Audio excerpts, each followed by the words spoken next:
दोस्तों, मोदी ने देश को विश्व गुरु बनाते बनाते भुखमरी में 105वें नंबर पर लाकर खड़ा कर दिया है। मोदी के भक्त समर्थक कहते हैं कि विदेशों में डंका बज रहा है, लेकिन अपने देश की हालत यह है कि हर रोज करोड़ों लोग भूखे पेट ही सो जाते हैं। 2014 में विश्व में भारत का भुखमरी में 55वां रैंक था। 2024 में हम 105वें नंबर पर आ चुके हैं।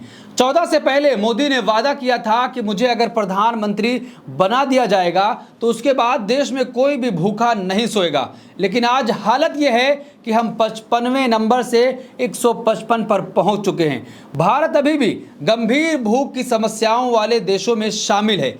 भारत की रैंकिंग अपने पड़ोसी देशों श्रीलंका, नेपाल, म्यांमार और बांग्लादेश से पीछे है, जबकि पाकिस्तान और अफगानिस्तान से हम केवल आगे हैं। यानी हमारा मुकाबला अफगानिस्तान और पाकिस्तान से हो रहा है। श्रीलंका 56, नेपाल 68 और बांग्लादेश 84वें स्थान पर है। भारत से काफ़ी आगे हैं, लेकिन भक्त और गोदी मीडिया मोदी मोदी कर रहे हैं। ग्लोबल हंगर इंडेक्स की ताज़ा रैंकिंग जारी हो गई है। 127 देशों की इस सूची में भारत 105वें स्थान पर आया है।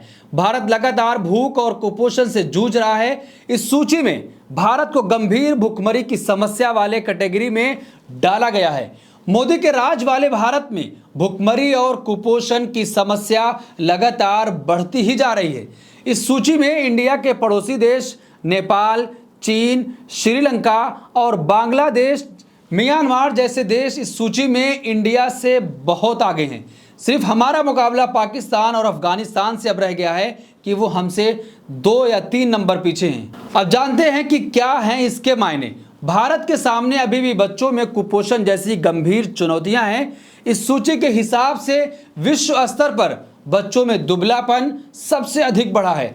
देश में बच्चों के बौनेपन की दर 35.5 हो गई है। 5 साल से कम उम्र के बच्चों की मृत्यु दर 2.9 आ गई है और कुपोषण दर 13.7 है। इन आंकड़ों को देखने से लगता है कि भारत में भुखमरी के साथ साथ बच्चों में कुपोषण की समस्या भी लगातार बढ़ती ही जा रही है। भारत की हालत भुखमरी के मामले में खस्ता है। साहब, पिछले चुनाव में लोक कल्याणकारी राज्य यानी कि वेलफेयर स्टेट पर लगातार सवाल खड़े करते रहे और कहते रहे हैं कि ये रेवड़ी कल्चर है, ये सब देश से खत्म हो जाना चाहिए। अगर एक देश में भूख की समस्या है तो उसे दूर करने के लिए सरकार को उचित कदम उठाना भी चाहिए।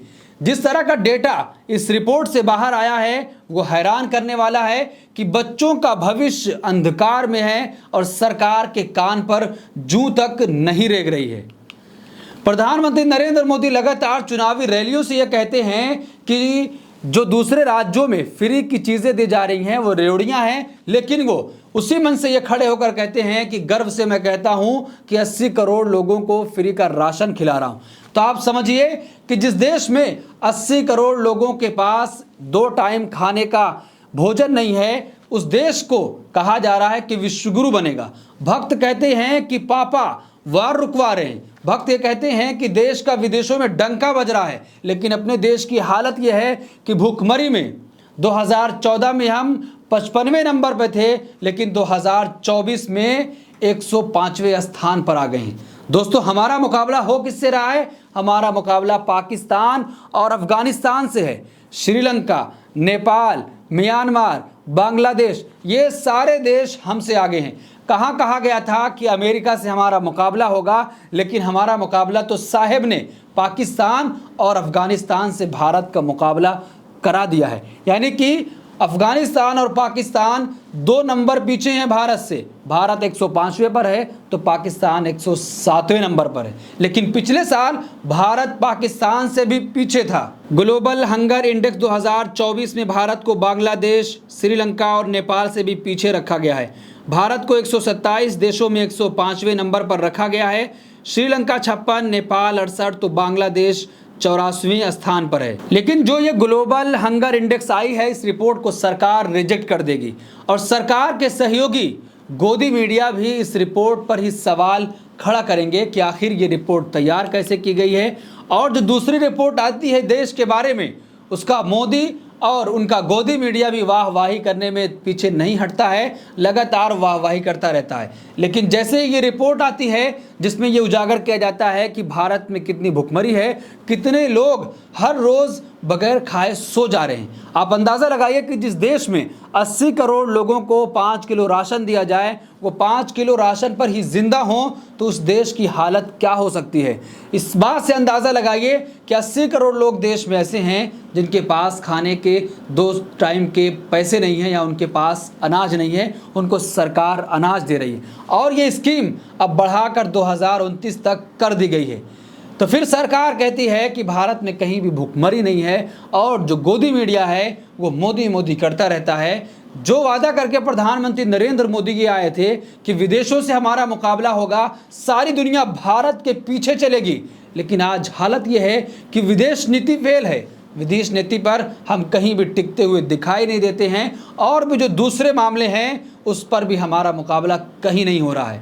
अब हम जानेंगे कि क्या होता है ग्लोबल हंगर इंडेक्स। दुनिया भर के देशों में भुखमरी, कुपोषण, स्वास्थ्य, शिशु मृत्यु दर आदि के आधार पर देशों की रैंकिंग होती है। हालांकि भारत सरकार पिछले साल ये कहते हुए इसे मानने से इनकार कर चुकी है कि ये देश की छवि खराब करने का प्रयास है।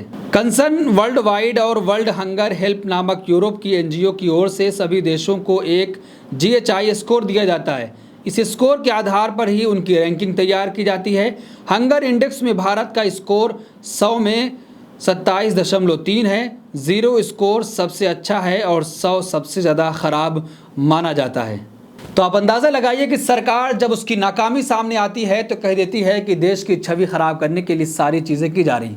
कितना आसान है सरकार के लिए ये सब कह देना कि देश की छवि इससे खराब हो रही है, लेकिन जिस देश के भविष्य, जो बच्चे हैं, जो उनका भविष्य अंधकार में है, सरकार को चाहिए कि उनके लिए खाने पीने का इंतज़ाम करे, तो वो उसके कान पर जूं तक नहीं रखती है।